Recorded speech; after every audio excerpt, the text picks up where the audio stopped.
റോഡിലെ ക്യാമറകൾ വീണ്ടും പ്രവർത്തിച്ചു തുടങ്ങി.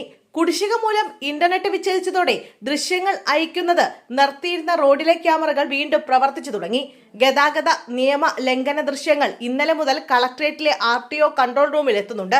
ജില്ലയിലെ റോഡുകളിൽ മോട്ടോർ വാഹന വകുപ്പ് സ്ഥാപിച്ചിരുന്ന ക്യാമറകളിൽ നിന്ന് കഴിഞ്ഞ 29 മുതൽ റോഡിലെ ദൃശ്യങ്ങളൊന്നും കൺട്രോൾ റൂമിൽ ലഭിച്ചിരുന്നില്ല. ക്യാമറകളുടെ ചുമതലക്കാരായ കെൽട്രോൺ കുടിശ്ശിക നൽകാത്തതിനാൽ ജിയോ കമ്പനി ഇന്റർനെറ്റ് കണക്ഷൻ വിച്ഛേദിച്ചതാണ് കാരണം.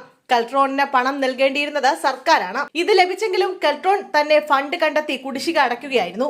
2 ആഴ്ചയായി കെട്ടിക്കിടന്നിരുന്ന നിയമലംഘന ദൃശ്യങ്ങളാണ് ഇപ്പോൾ കൺട്രോൾ റൂമിൽ ലഭിക്കുന്നത്. ഇന്റർനെറ്റ് വിച്ഛേദിച്ചതോടെ ദൃശ്യങ്ങൾ അയക്കുന്നത് നിർത്തി. എന്നാൽ ദൃശ്യങ്ങൾ പകർത്തുന്നുണ്ടായിരുന്നു. ജില്ലയിലെ വിവിധ റോഡുകളിലായി 63 ക്യാമറകളാണ് മോട്ടോർ വാഹന വകുപ്പ് സ്ഥാപിച്ചിരുന്നത്. ഇതിൽ 11 ക്യാമറകൾ പലപ്പോഴായി തകരാറിലായിരുന്നു. ശേഷിക്കുന്ന 52 ക്യാമറകളാണ് റോഡിലെ ഗതാഗത നിയമലംഘനം പകർത്തി കൺട്രോൾ റൂമിലേക്ക് അയക്കുന്നത്. 20,000-ഓളം നിയമലംഘന ദൃശ്യങ്ങളാണ് 2 ആഴ്ച കൊണ്ട് ശേഖരിച്ചു വെച്ചിരുന്നത്.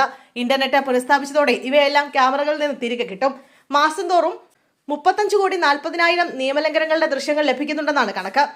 ക്യാമറകൾ വഴി ലഭിച്ച നിയമലംഘനങ്ങളുടെ പേരിൽ വാഹനങ്ങൾക്ക് 80.50 കോടി രൂപ ഇതുവരെ പിഴ ചുമത്തിയിട്ടുണ്ട്. ഇതിൽ 30 കോടിയോളം രൂപ പിടിഞ്ഞു കിട്ടുകയും ചെയ്തു.